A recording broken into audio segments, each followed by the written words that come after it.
My name is Michael. I'm a 35-year-old divorced man. Due to various connections, I ended up working at this company, but on my first day, something unexpected happened. I bumped into my ex-wife, Jessica, whom I had married 10 years ago.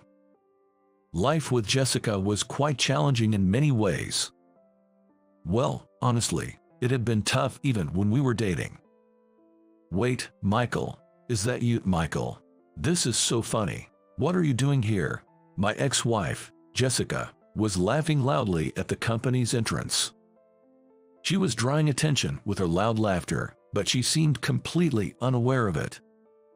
I couldn't help but smile wryly at her, still not minding the time and place at the age of 35. Despite our rough breakup, I was surprised she could talk to me so nonchalantly, but I tried to act mature. Jer, long time no see. Actually, I started working at this company, and today is my first day. Are you working here as an employee, Jessica? I decided to confirm just in case.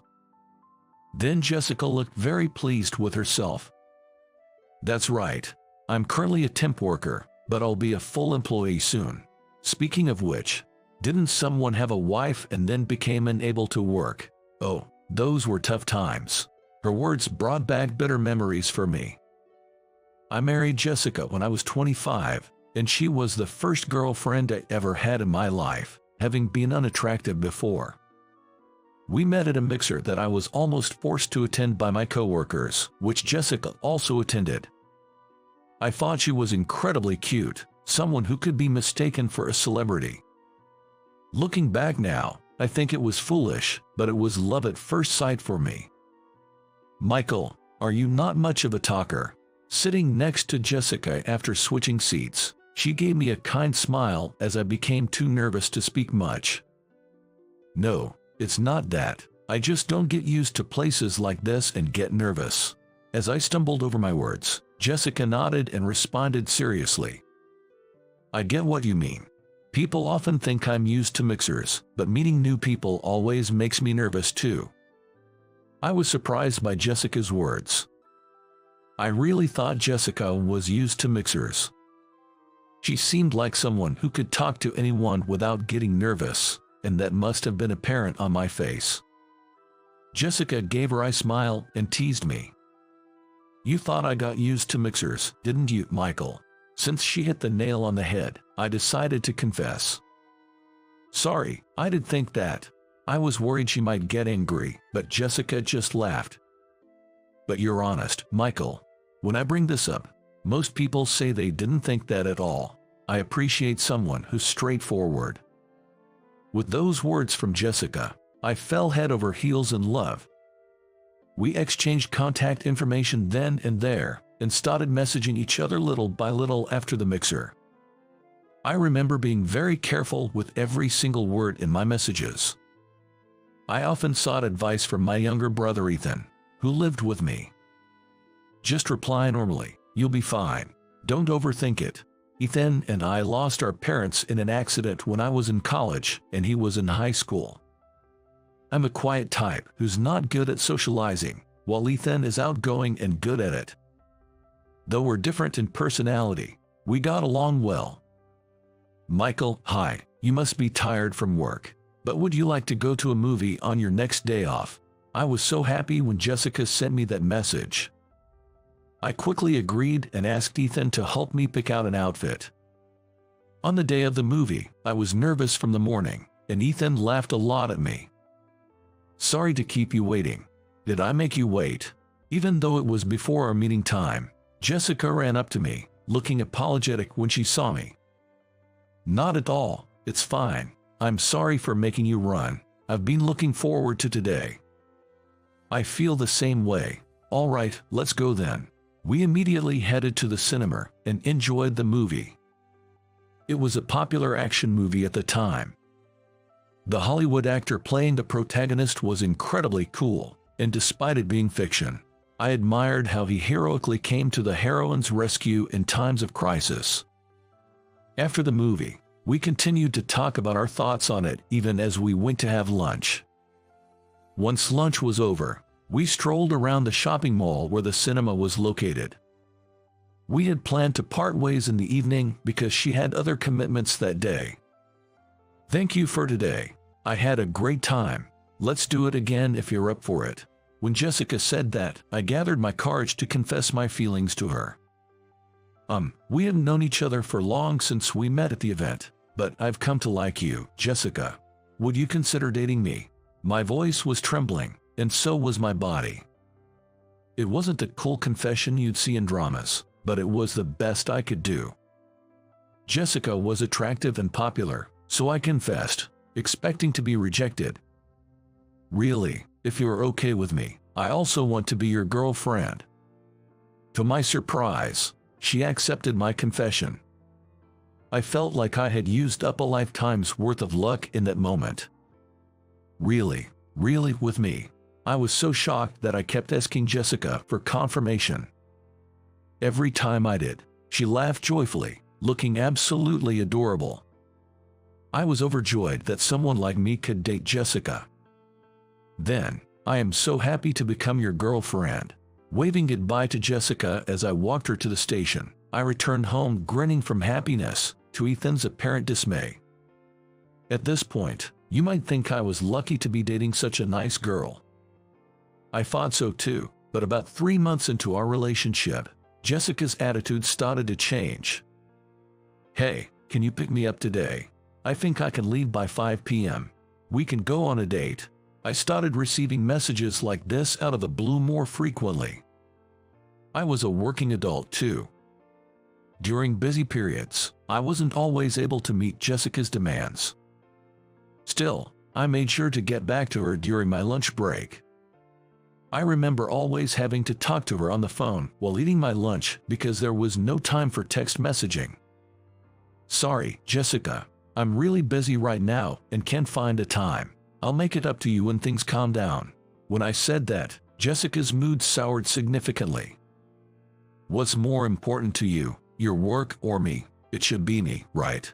I never thought I'd hear such a cliché line in real life. I was quite surprised the first time she said it.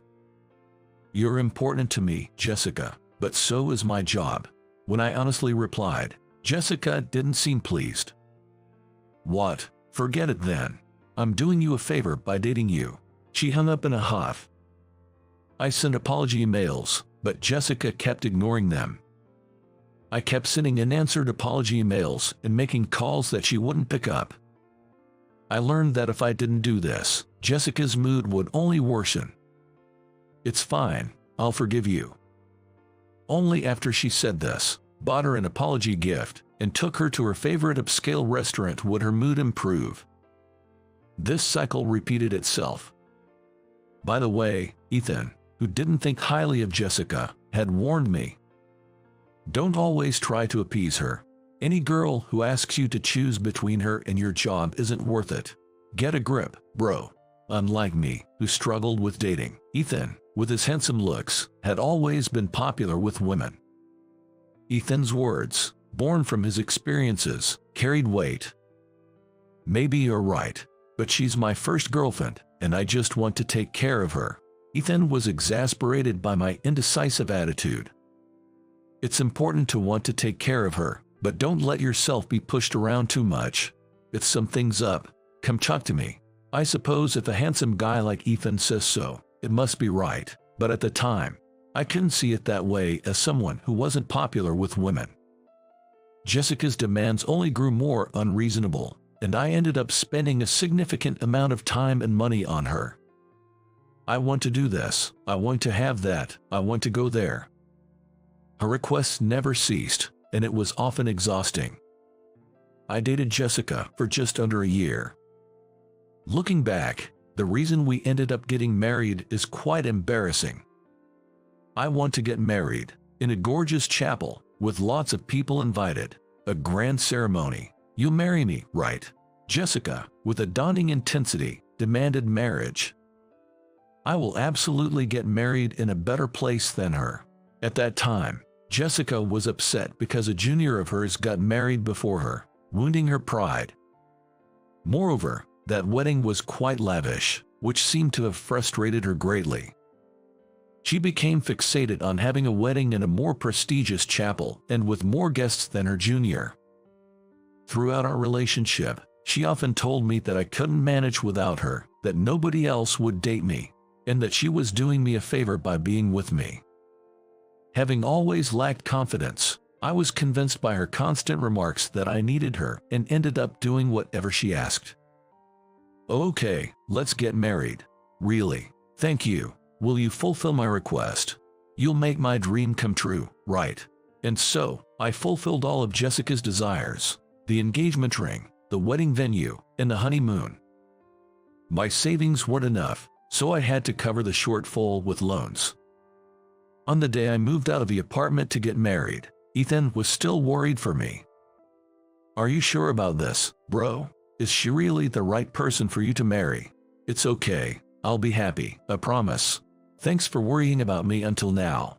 I wanted to reassure Ethan, who looked concerned, so I made sure to smile. After the lavish wedding, about a month passed, and then, without discussing it with me, Jessica quit her job. "I've always wanted to be a stay-at-home wife. I don't want to work hard anymore, so you'll have to do your best at work." Faced with her demand, I worked extremely hard. I did overtime nearly every night and took on any job available. All my efforts were to maintain our lifestyle with Jessica, but she complained about my late returns. "How many times have I told you, which is more important, your work or me?" When I came home late at night, I had to listen to Jessica's hysterical scolding, leading to many sleepless nights. The overwhelming lack of sleep and stress continued, and it was clear what would happen to anyone in such a state. One day, I finally collapsed at work and lost consciousness. "You're suffering from overwork and mild malnutrition. It's dangerous to keep working like this. You need to be hospitalized." With a serious expression, Dr. Thompson scolded me, leading to my immediate hospitalization. Feeling relieved to be in the hospital, I fell asleep as if I had lost consciousness. The next day, I was awakened by Jessica's shrill voice. "Hey, Michael, what are you doing? Get up and go to work." Jessica was peering down at me, screaming furiously. "If you're not working, where's my money going to come from? What are you doing? I married you, so you better work hard for me." The nurses rushed over to stop Jessica due to her loud screaming. "Are you his wife? Please stop. Can't you see how he looks? Now is not the time for this." The nurses were calm but firm in trying to pull Jessica away, who was resisting fiercely and screaming. "I married this man. He should work for me for the rest of his life." The nurses managed to remove the rampaging Jessica from the room. I felt incredibly pathetic, but I couldn't stop the tears from flowing. It became painfully clear what I meant to Jessica. After 2 days in the hospital, I was discharged and went home. Jessica didn't come to the hospital when I was discharged. I was afraid to go home, thinking about Jessica's mood. "I'm home. Sorry for making you worry." As I timidly entered the house, Jessica stood in the living room, arms akimbo. "Now that you're discharged, you're going back to work tomorrow, right? You have some paid leave, but it doesn't cover everything. So make sure you handle it properly." As expected, Jessica was in a terrible mood, and I apologized profusely. The day after I was discharged, I tried to go to work. But for some reason, I couldn't make myself step out of the entrance. My legs just wouldn't move. Cold sweat broke out, and I struggled to breathe. Scared by the clear anomaly, I called out to Jessica with a trembling voice. "Jessica, could you come here? Something's wrong with my body." What are you doing? Hey, aren't you supposed to be at work by now? Hurry up and go." Angry that I couldn't move, Jessica forcibly pushed me out of the entrance. The moment I was pushed out, I lost consciousness. Later, I learned that a startled neighbor had heard me collapse and called an ambulance, and when I woke up, I was back in the hospital. Jessica didn't come to the hospital, nor did she reply to my messages. I was hospitalized for just one night before returning home. "I'm home. Jessica, are you there?" Unlike before, Jessica wasn't standing in the living room. The furniture and appliances were gone, too. I stood there dumbfounded. For a moment, I even wondered if I had walked into the wrong house. Then, I heard a noise from the entrance and hurried over. Jessica was standing there. "Jessica, where have you been?" "The houses." Before I could finish, Jessica thrust a ring in front of me. Taking it reflexively, I saw it was a wedding ring. "What, Jessica, what is this? A divorce?" My heart pounding, I asked Jessica. "What a hassle you are. Do you know how much trouble you've caused me? I refuse to care for a sick person. If I stayed married to you, we'd live in poverty. I married you because you earned well, but I have no use for a poor man. You're worthless to me." I was so shocked by her words that I froze on the spot. While I was frozen, Jessica continued, "I'll take the furniture and appliances as compensation for my troubles. You have no complaints, right, poor man? Be grateful you could marry me, even for a short while." Jessica left those words behind and walked out of the entrance. I was unable to chase after her, only able to stand there and watch her leave in a daze. I don't know how long I stood there. But as reality gradually sank in, a mix of anger, pain, sadness, emptiness, and embarrassment overwhelmed me. A flood of emotions hit me all at once. Eventually, I was overcome by my feelings and broke down crying, continuing to shout, "Damn it, damn it." As I continued to cry, I noticed the whiskey Jessica had left behind. "Enough, enough. I don't care about anything anymore."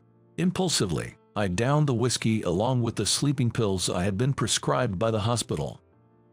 At that moment, I genuinely didn't care what happened to me. I didn't think about the consequences. Before I knew it, I blacked out. I vaguely remember feeling somewhat relieved by the sensation, something I had become accustomed to recently. Bro, hey, are you awake? Can you hear me? Don't mess with me, damn it." When I opened my eyes, Ethan was there, crying his eyes out. Seeing Ethan crying so hard he looked nothing like his usual handsome self, I forgot what I had done and just wanted to reassure him, so I held his hand. Ethan cried even louder, forgetting to press the nurse call button, and his crying brought the nurses running. "Michael, it's okay now. Please, Ethan, let's take a step back for a moment, okay? Dr. Thompson will be here soon." Ethan, slightly hyperventilating from crying too much, was led out of the room by a nurse for a moment. After that, I underwent various treatments and Dr. Thompson's examination. As time passed and my consciousness cleared, I remembered the way Jessica treated me and burst into tears again. I ended up causing a scene and inconveniencing the nurses. Eventually, I was prescribed a sedative and fell asleep that day. It was 3 days after I woke up in the hospital that I was calm enough to see Ethan again. Dr. Thompson, who attended to me in the emergency, referred me to Dr. Parker, a psychiatrist, so I got a proper examination and took my medication diligently. Dr. Parker, the psychiatrist, allowed Ethan to visit me after seeing my condition, and I met him for the first time in a while. "Ethan, I'm really sorry about what happened this time. I did something I shouldn't have. You're the only family I have left, and I'm truly sorry." I apologized sincerely to Ethan while lying on the bed. "That's right, you idiot. Do you have any idea how shocked I was? When I found you collapsed on the floor, I thought my heart would stop." Ethan, with tears in his eyes, continued to scold me, and I kept apologizing.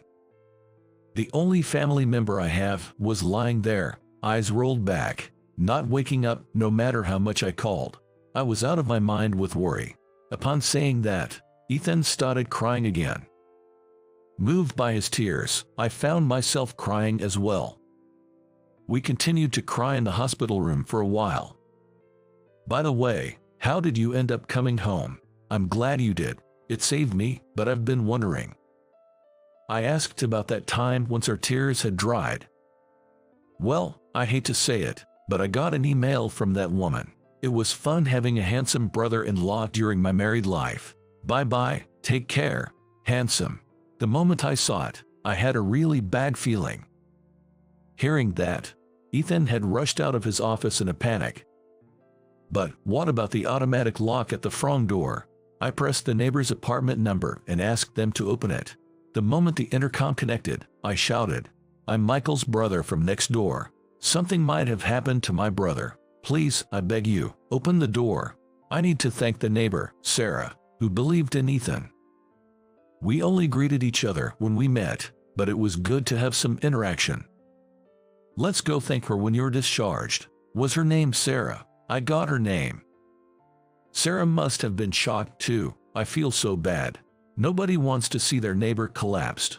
No, actually, I was the only one panicking. Sarah was incredibly calm. Ethan shared the details of what happened at that time. "Are you okay? Can you hear me?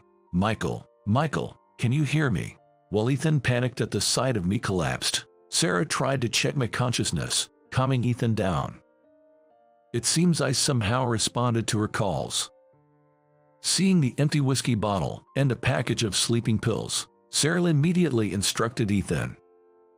"First, please call an ambulance quickly. It's 911. Do you know this address? It'll be faster if you give them the address." Sarah ran to the kitchen, rummaged through it, and came back with a kettle, cling wrap, and a spoon, having filled the kettle with water.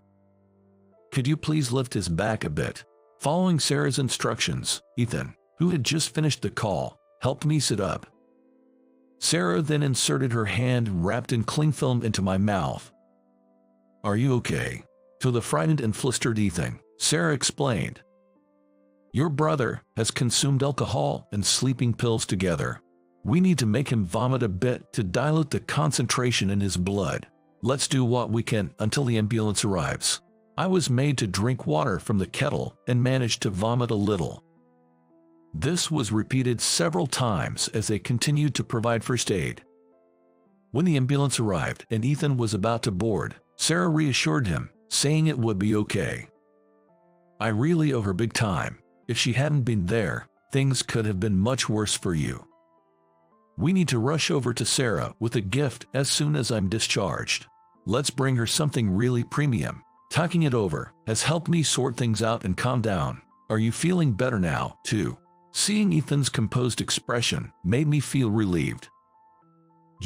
Crying all that out has cleared my head.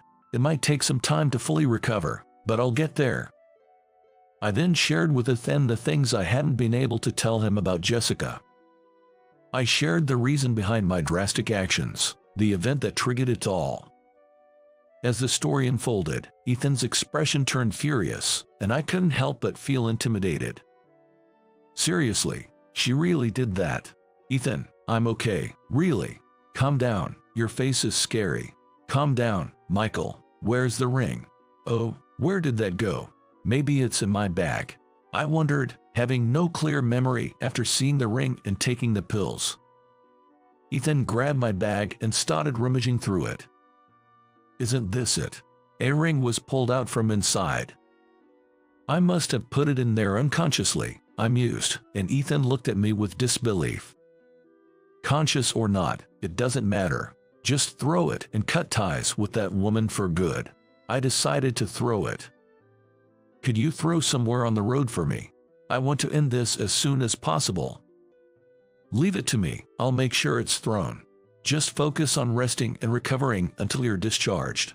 Now, lie down. You must be tired after all that talking." After hearing that, I felt a bit tired and lay down. With the ring in hand, Ethan left, and I drifted off to sleep. Waking up later, I saw a message from Ethan confirming that the ring was thrown, and I realized I felt relieved that my marriage was over. It was clear that living with Jessica had been a significant source of stress, even if I hadn't fully acknowledged it.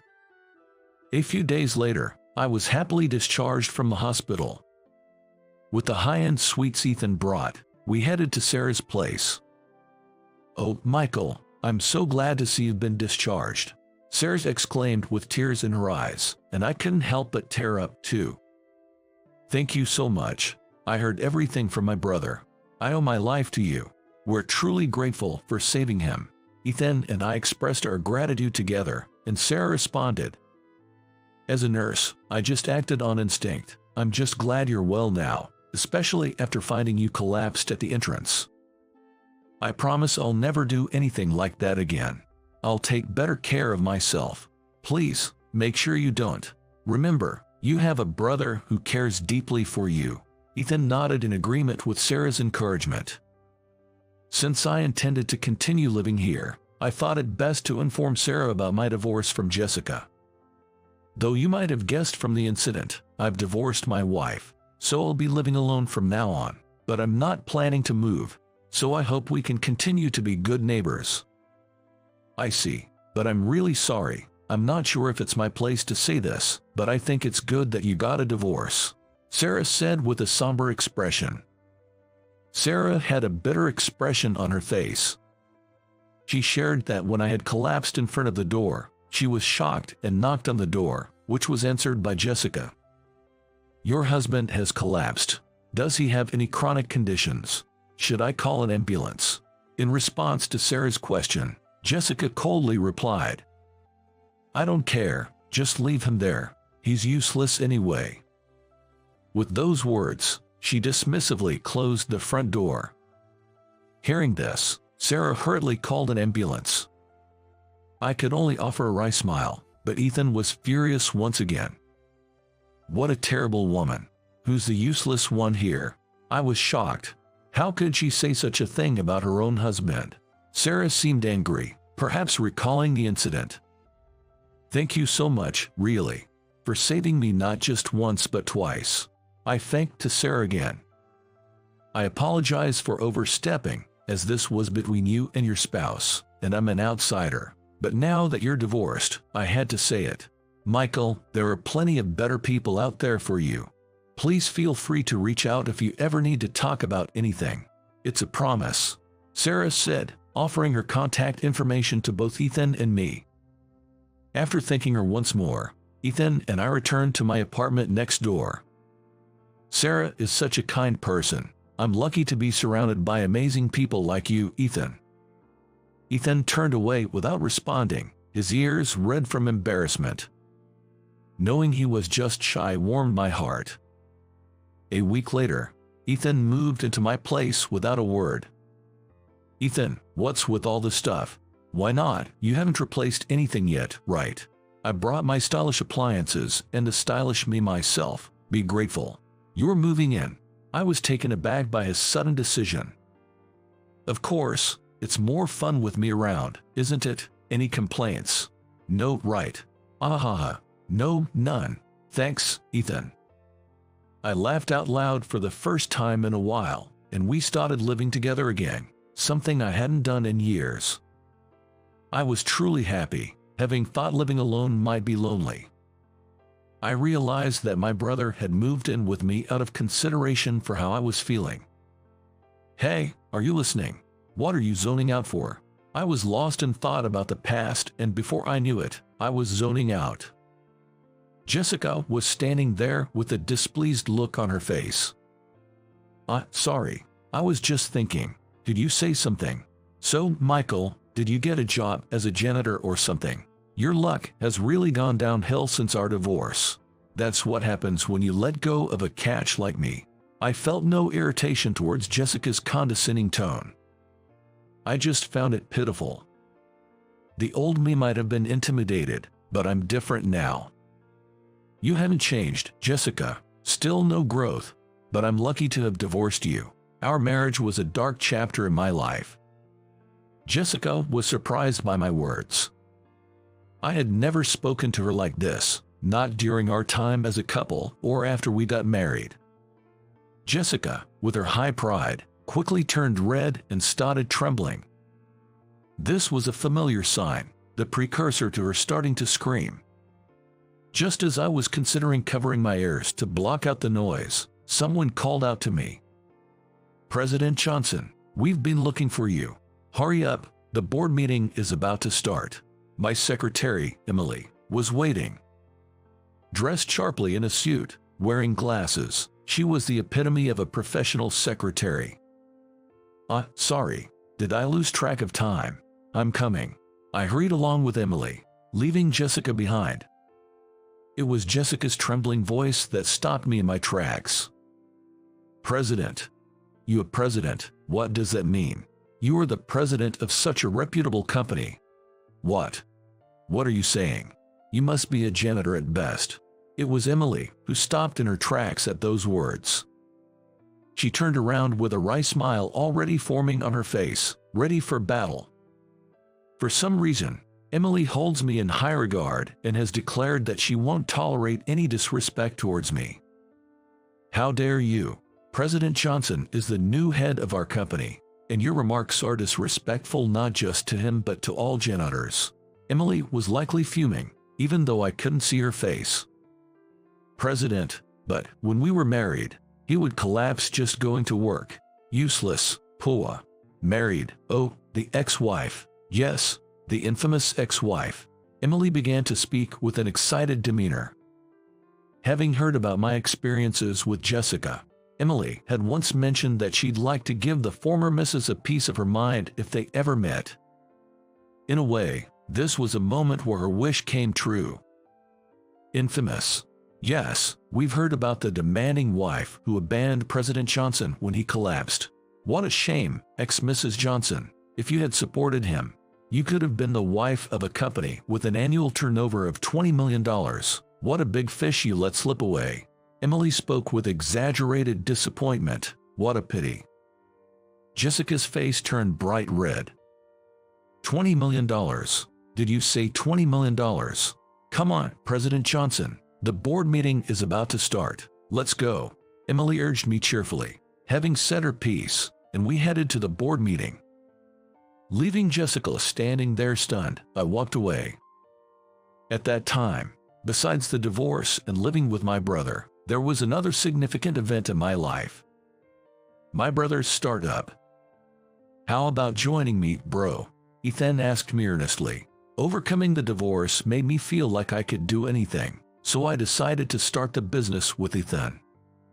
There were trials and errors, and times when things didn't go well, but we kept pushing forward. Working together as brothers was fun and rewarding. Before we knew it, the company had grown significantly.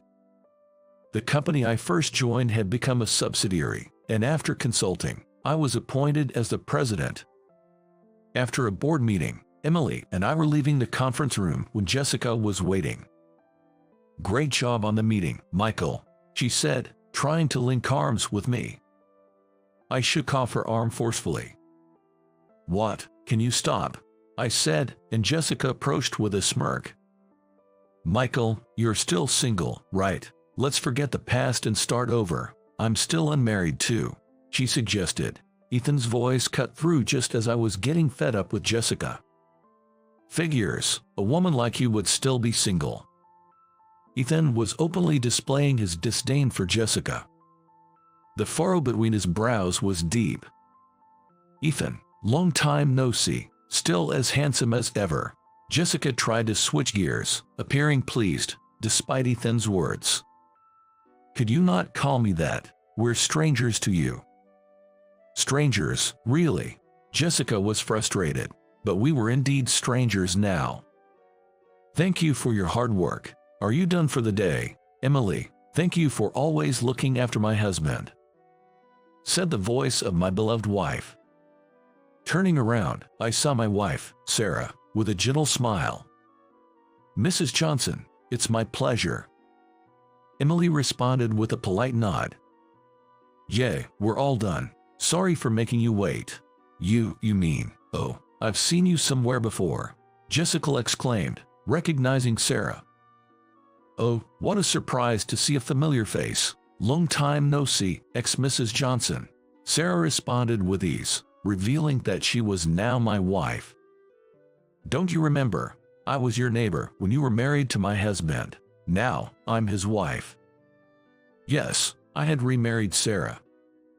I never thought I'd marry again, but after the divorce, flashbacks of Jessica's harsh words would sometimes overwhelm me. One time, when Ethan was out and I was alone, I had a flashback and dropped a glass of water, curling up on the floor in distress. When I was crouched down, gasping for breath, Sarah called out to me from the entrance. "Are you okay, Michael?" Her voice trembled, but when I sought help, Sarah came right away. As a nurse, she likely grasped my condition and offered comfort. Her gentle strokes on my back soothed me. "It's okay, Michael. Can you tell me what's on your mind?" She soothed me as I sobbed, sharing my thoughts. "I'm just as Jessica said, worthless. I can't do anything right." That's not true at all. Don't listen to those who hurt you. You're not a bad person. You're kind and considerate, a wonderful person. Sarah comforted me as I continued to cry. "Remember, there are people who care about you. Don't forget that. Take care of yourself." Sarah started crying, and when Ethan saw us crying together as we got home, he was shocked. After hearing why, even Ethan started crying. I keep saying how important my brother is to me. Get it through your head already. Crying together is an embarrassing memory, but it's a precious one. Since then, I've had my moments of anxiety, but each time, Sarah and Ethan have been there to help me. I can't thank the two of them enough for being there and speaking words of encouragement.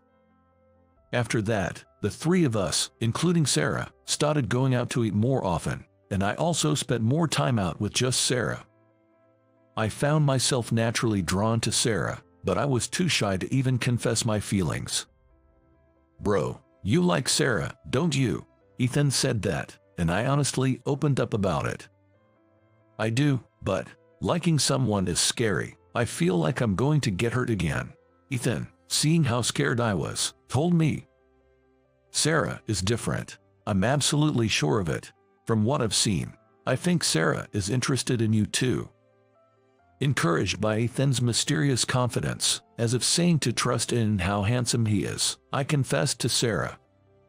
Sarah was surprised by my confession, but then, with a red face, she said, "I like you too. I'm really happy you said that, Michael." The joy I felt when Sarah said that is beyond words. When I told Ethan, he was really happy for me. After we got married, Sarah has been a huge support. Worrying about my health due to my late returns, she prepared stomach-friendly meals and made sure our home was a comfortable place to rest. Whenever I thank Sarah for everything she does, she just smiles. "I love you, after all. I want you to do what you love wholeheartedly. Seeing you lively and well makes me really happy. Please, make your and Ethan's dreams come true." I remember crying, thinking what an amazing woman I married. "You, homewrecker, flirting with someone else's husband." When Jessica started yelling, I firmly told her, "Please stop insulting Sarah. I won't allow you to say anything more about my precious wife." Following me, Ethan also raised his voice in anger. "I'm really glad you and my brother divorced. Sarah doesn't see my brother as just a wallet, unlike someone. I'm happy to have such a wonderful sister-in-law."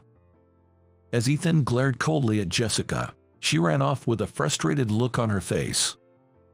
Later, Emily found out that Jessica had been causing trouble by flirting with male colleagues at work without doing any actual work. There were even cases involving married men that turned into messy situations. It seemed she was still causing trouble, so I requested her contract termination from the staffing agency. When her contract wasn't renewed, Jessica was furious and screamed in front of the president's office, but ended up just embarrassing herself and was taken away by security. Seeing no one oppose the termination, you can imagine what her attitude was like usually, Emily said, and I completely agree. She must have been incredibly disliked. Well, that's enough about her. What's important to me now isn't Jessica. Have a great day at work today. Sarah sends me off with a smile. "Bro, let's work hard and make it big today." Ethan is always there to give me a push and pull me along when needed. President Johnson, keep it together. Look, you have another meeting. Emily may be scary when angry, but she respects me and follows my lead. And then there are the employees who work hard at the company. If any of my dear ones were to suffer, I'd want to help them with all my might. just like Sarah and Ethan reached out and helped me when I was struggling. I strongly feel that I want to be someone who can save those who are hurt. There's no place for the poo here, so just go home. Subcontractors are out of place here.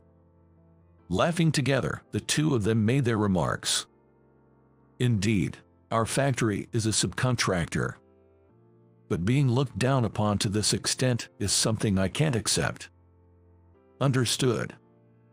Of course, I'll take my leave then. As usual, I put on my business smile. I held back any signs of frustration, making sure not to let them show, and quickly left the venue. Alex, huh? As I was leaving, a man called out to me. He looked at me with a puzzled expression. Why are you here? The event hasn't even started yet. Actually, I explained the whole situation to him. I see. The fault lies entirely with them in this case. You can do as you please, Alex, now and in the future. Surprisingly, he said that, and I decided to take the opportunity to do as I pleased. And then, on the day of the business meeting, I'm sorry, but we no longer intend to do business with you. What? I had decided to cancel a contract worth $200 million. My name is Alex Johnson. I'm a 33-year-old factory owner, living with my beloved wife and children. The factory was originally my father-in-law's.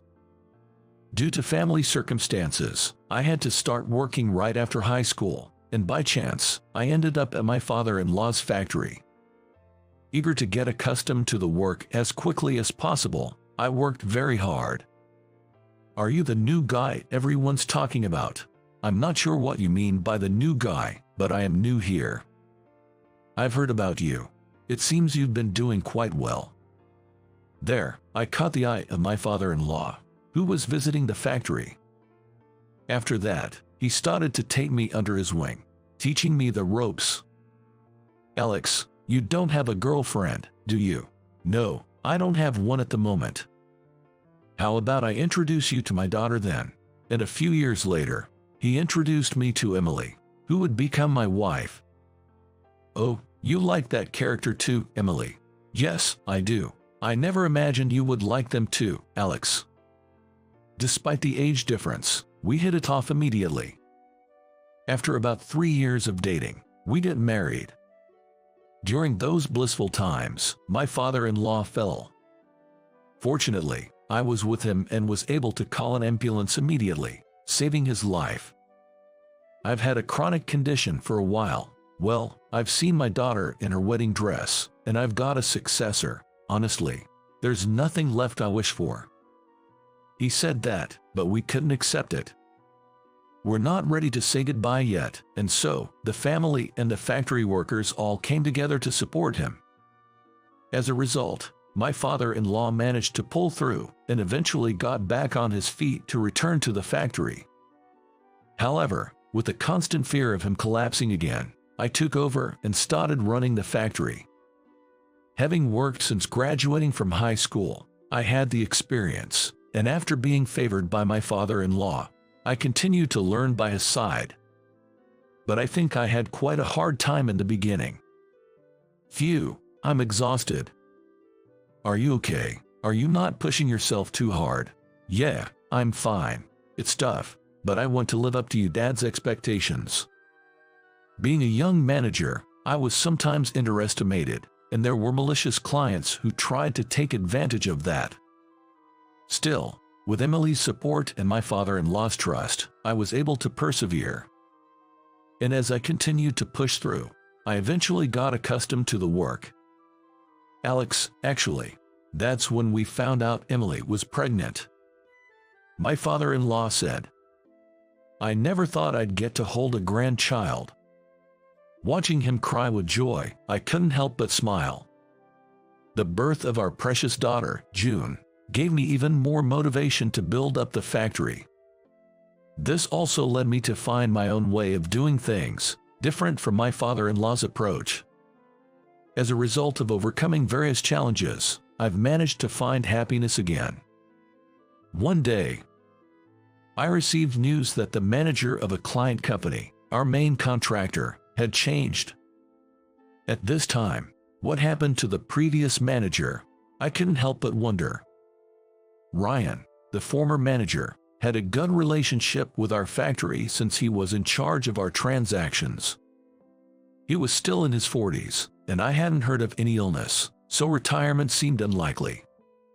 He was a very nice person, so I thought maybe he had been promoted, but it was an odd time for such a change.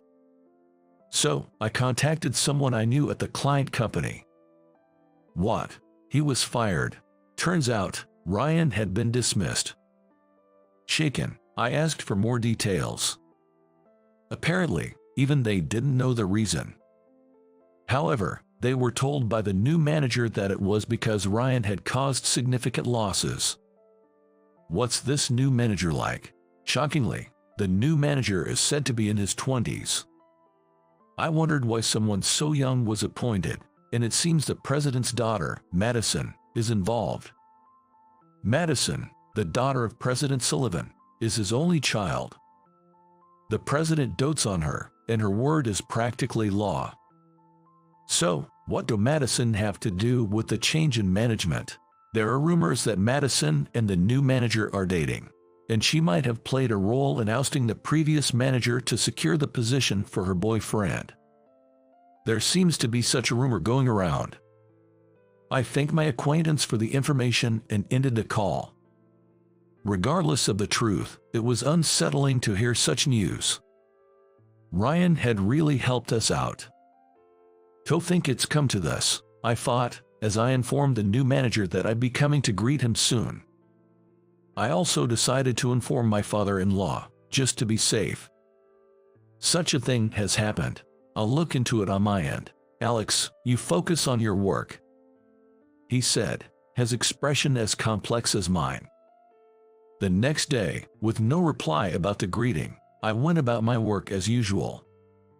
Just like my father-in-law used to do, I was also making rounds inside the factory. Excuse me. Then, a man appeared. Both I and the factory employees wondered who he could be. I'm the new manager, Henry. Ah, you are.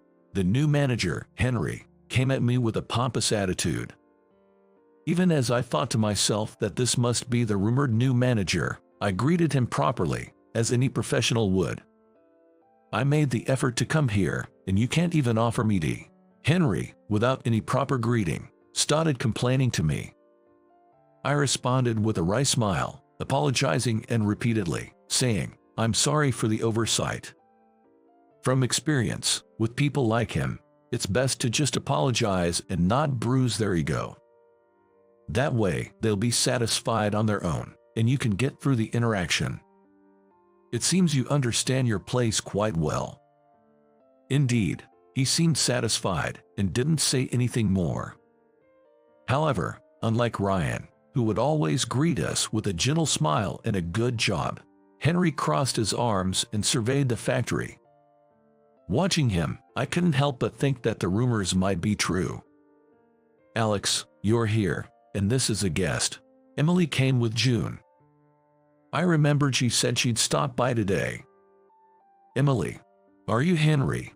Then, Henry looked surprised. Emily did too, muttering in surprise before her expression turned quizzical. So, this kid is your daughter? Huh? Did you marry some lowlife who works in a factory just because she's the factory owner's daughter? Is that a problem? It's none of your business, anyway. Seeing Emily holding our child, Henry started to provoke with a displeased face. She deftly avoided his taunts and stood by my side. For your information, he's my husband. She said that and handed June to me with a smile. I accepted her with a smile, and for a moment I thought I saw Henry glare sharply at us. Don't you regret marrying someone just because they are from a subcontractor's family, even if it's your own family's business? But then his expression quickly changed to one of mockery, and I wondered if I had imagined it. His condescending tone really got to me. I was irritated by the way he talked down to Emily, but I held it in. Holding June. Unfortunately for you, I'm incredibly happy to be married to him. Emily said this with a beaming smile. At that, my irritation vanished, replaced by a feeling of joy. I wasted my time. Seeing our interaction, Henry clicked his tongue and left the factory. What did he even come here for? An acquaintance. Just from high school for a bit. It's not important now. Got it. Seeing Emily's face, like she didn't want to remember, I didn't ask any more. But still, such a troublesome person has become the manager. Thinking about future transactions, I couldn't help but worry. Soon after, a large project involving several companies was set to start. Our factory played a crucial role in this project. So, the whole factory was energized. Mr. Thompson, there's a call for you. It was from Madison, the president's daughter. Thank you for waiting. This is Alex. Hello, I hear you were rude to my future husband. Caught off guard by her sudden accusation, I could only respond with a confused. I was aware of the incident but hadn't initiated it. I had no idea what she was referring to, but the caller was Sullivan's only daughter, Madison, whom he dotes on. I apologize if I made you feel uncomfortable. So, I apologize just in case. Madison then unilaterally stated, he's different from subcontractors like you, and you should respect him, the future president, before hanging up the phone. Could she really have called just for that? I was taken aback. Then, I received a call from an acquaintance at a client company. What's going on? An exchange meeting. Apparently, to facilitate smooth progress on the project, an exchange meeting was being organized to foster interaction between the companies involved. Madison had insisted on being the one to contact our factory about the event, saying, I'll handle the communication with that factory. Someone was watching nearby, just to be safe, and confirmed that the call ended without mentioning the important details, only complaints being made. That's why they decided to contact me again to ensure I was properly informed. Thank you very much for letting us know. Not mentioning the main point, Madison seems to be quite troublesome. I thanked them for the call and checked our schedule. Had they been a bit later, we might have made other plans. I wonder if both of them will attend the event. I couldn't help but sigh, wishing I could avoid meeting them. On the day of the exchange meeting, I arrived at the venue a bit early. There were only a few people around, engaging in light conversation. What's a lowlife like you doing here? Henry found me and started to hassle me. Madison was by his side, looking down on me with a smirk. How dare you show your face here? The nerve of some poor people. Really, among all these prestigious companies, you're the only subcontractor. Is that so? Sorry, but I need to greet the others. I tried to dodge them, but they persisted in harassing me. Their interaction with me drew puzzled looks from others in the venue. Unwanted attention was on me, and I was wondering what to do when Henry suddenly pushed me by the shoulder. There's no place for the poo here, so just go home. Subcontractors don't belong here. They laughed together, mocking me. Indeed, our factory is a subcontractor. But being looked down upon to this extent is something I can't accept. Understood. If you get it, then the pool losers better disappear quickly. Yes, of course, I'll take my leave then. As usual, I put on my business smile. I held back any signs of frustration, making sure not to let them show, and quickly left the venue. Alex, huh? As I was leaving, a man called out to me.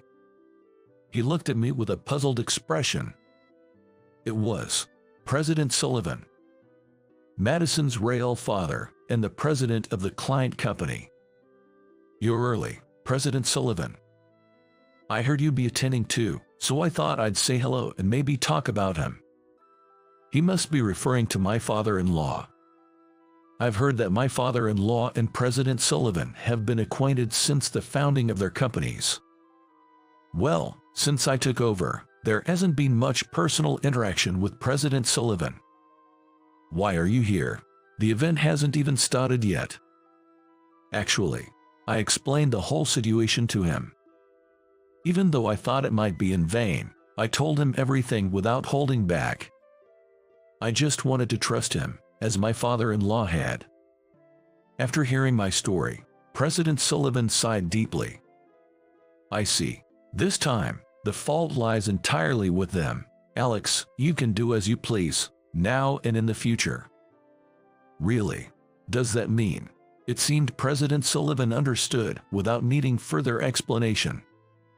He nodded firmly and said, I'll leave it to you, and you won't be held responsible, allowing me to take the liberty to act as I saw fit.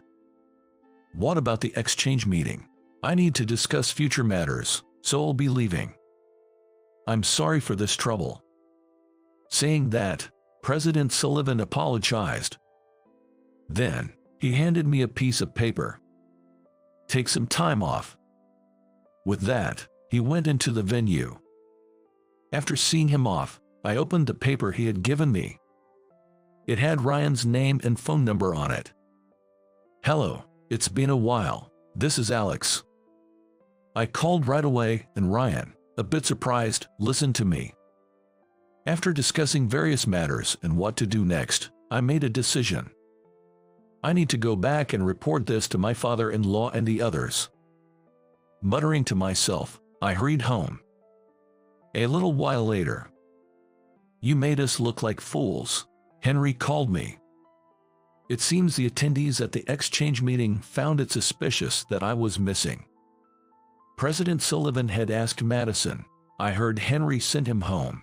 Madison couldn't answer, but the other attendees testified. Because of that, we were in a very uncomfortable position. But isn't it true that you sent me home? That's true, but Henry, surprised that I talked back for the first time, fell silent. Just a little pushback and he's speechless. It seems his mental fortitude is weaker than I thought. If that's all, I'll be taking my leave. With that, I hung up. Then, I turned back to my father-in-law. So, I've decided to withdraw from this project. I've left the factory in your hands, so do as you please. I would have lost my temper and resorted to violence by now. Alex, you are truly kind. After our discussion, I decided to cancel the contract on the day of the business meeting. And on the day of the meeting, when I arrived at the client's company, an obviously displeased Henry was waiting for me. We're busy here. Just sign this contract and get it over with. There's no need for that. We're canceling a contract. What? Henry looked bewildered at my words. But he quickly burst into derisive laughter. Try it if you think you can. If you do that, your factory will be finished. Don't worry. If anything, it will be you who ends up regretting this. I said with a smile, and Henry, true to form, kept laughing at me disdainfully. Then I decided to leave the company. Excuse me, Alex. On my way out, Madison approached me. She looked somber, a stark contrast to her demeanor at the exchange meeting. I heard about you from my father. It seemed that President Sullivan had told his daughter the truth. And perhaps after a lecture from him, she appeared quite downcast. I'm sorry for my rude behavior before, she said, deeply apologizing. I was taken aback by her apology, not expecting it, and just looked at her wide-eyed. She gave a wry smile in response. Well, I'll be going now. I could only watch as she walked away. Could it be that Madison? I had an inkling of the situation but quickly refocused, reminding myself it wasn't my place to interfere. After greeting an acquaintance, I left the company. A few hours later, I was back at the factory, working as usual, when Henry called. Long time no talk, what's up? Hey, sign the contract now. Oh, what's the rush? I asked, though I knew exactly why he was panicking. This project can go on without your factory. Indeed, this project was based on a patent I held. This patent was what set me apart from my father-in-law. After extensive research, I had developed a unique product. Securing a patent for it had significantly benefited our factory. If we don't have that, the whole project is back to square one, and if that happens, I'll be held responsible. I'm afraid it's too late for that. We've already signed a contract with someone else. At my words, he exclaimed in disbelief. Huh? Then, it was my turn to laugh. I had learned from Ryan about setting up a new company on the day of the event. Actually, I'm receiving support from President Sullivan. Would you like to sign a contract with us? Ryan had been harassed by Henry, the current manager. Even when he tried to report it, Madison would quash his complaints. So, he decided to resign before things got worse. President Sullivan then approached him, suggesting he start a company as a subsidiary. Given the current circumstances, I decided to contract with Ryan's company. What a joke! If we can't secure a contract with you, we're looking at a loss of $200 million.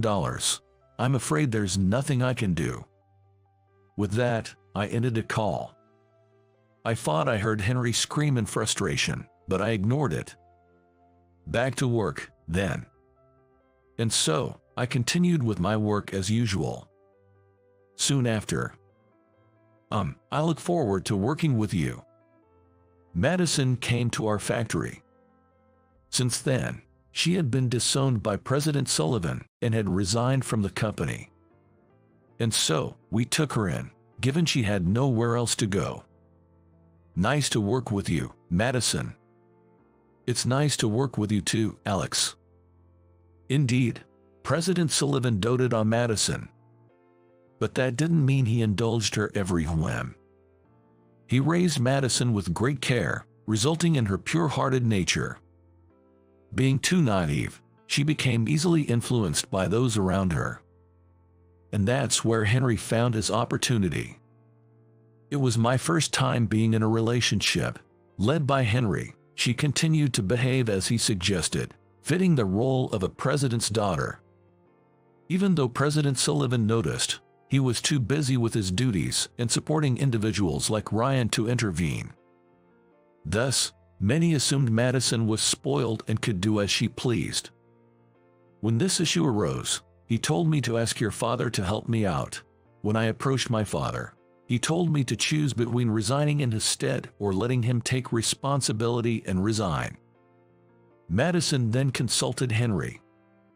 In response, Henry commanded her to resign for his sake and then coldly stated, "I have no further use for you." I thought I had no place left. Why did you decide to take me in? I can somewhat relate to how you feel. Really, I lost my parents in an accident as a child. Taken in by my uncle and aunt, I was always seen as a nuisance and a parasite, never feeling like I belonged. That's why I chose to work right after high school. But my father-in-law found me, gave me a place in this factory, and Emily provided the affection I never received before. I see, that's how it was. I just wanted to do for you what I was grateful for back then. If you feel like you have no place, our factory will welcome you. Work hard, and I'm sure someone will offer you the affection you deserve. Madison looked down at my words. I pretended not to notice the tears spilling from her eyes. Since then, she has been working earnestly at the factory as if she were a completely different person. Her genuine nature has made her well-liked among the employees, especially the older ladies who enthusiastically doted on her, saying, "We'll make you a nice girl. She'll be all right, I'm sure of it." That's good to hear. When I reported her progress to President Sullivan, he seemed genuinely relieved.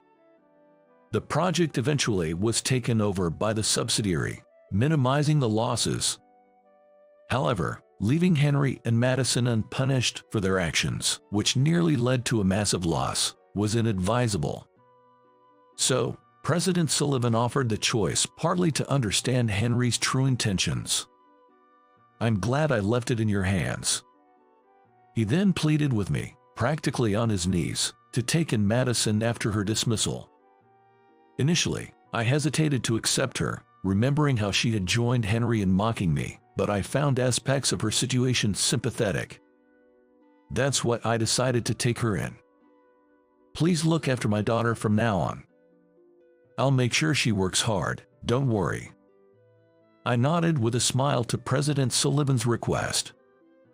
Not long after, I heard from the acquaintance that Henry had resigned.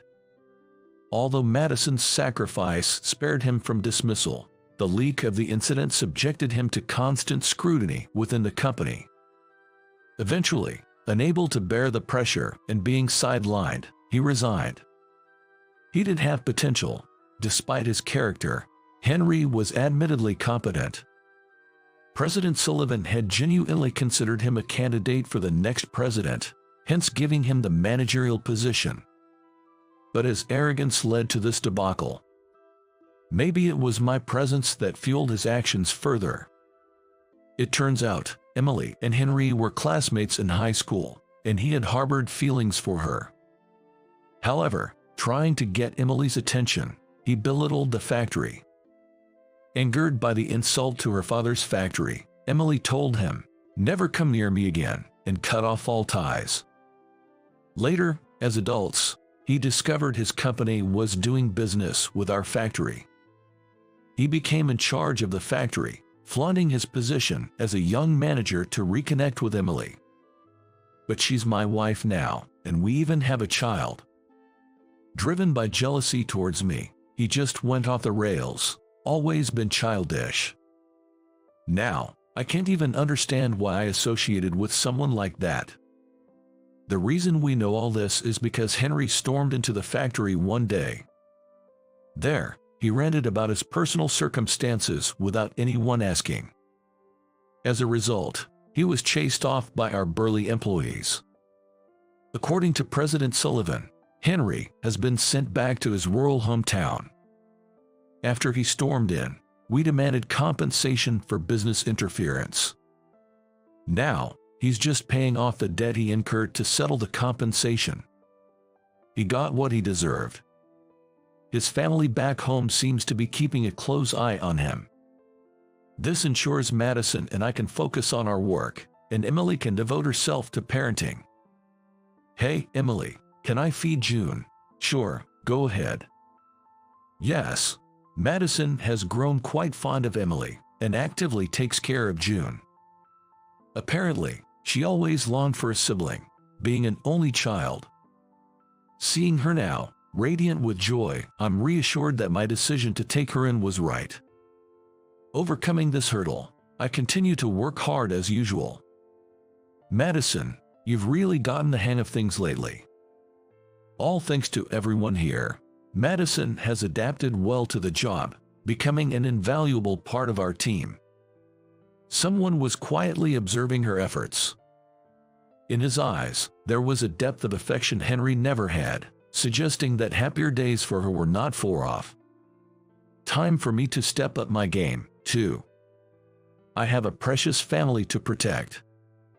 For their sake, and for our cherished factory, I'll keep pushing forward, believing that, together, we can overcome any challenge that may arise.